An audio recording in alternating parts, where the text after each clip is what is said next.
படிப்பில் தனது மகளுக்கு போட்டியாக திகழ்ந்த 8ஆம் வகுப்பு மாணவனுக்கு விஷம் கொடுத்து கொலை செய்த வழக்கில் பெண்ணிற்கு ஆயுள் தண்டனை விதித்து காரைக்கால் நீதிமன்றம் உத்தரவிட்டுள்ளது.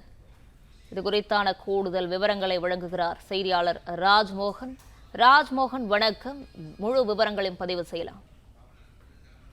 வணக்கம். கடந்த 2022ஆம் ஆண்டு செப்டம்பர் மாதம் 2ஆம் தேதி காரைக்கால் ஏர்நகரில் உள்ள தனியார் பள்ளியில் பயின்று வந்த பாலமணிகன் என்ற சிறுவன் அந்த பள்ளி ஆண்டு விழாவின் ஒத்திகை நிகழ்ச்சியின் போது அடையாளம் தெரியாத நபர் ஒருவர் கொடுத்த குளிர்பானம் அருந்தி அரசு மருத்துவமனையில் சேர்க்கப்பட்டான்.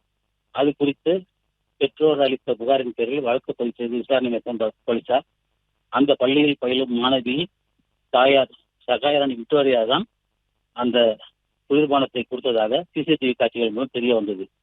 இதனைத் தொடர்ந்து சகாயராணி விக்டோரியாவை நகர காவல் நிலைய போலீசார் கைது செய்தனர்.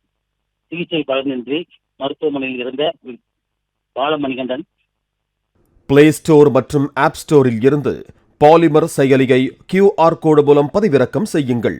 செய்திகளை உடனுக்குடன் பெறுங்கள்.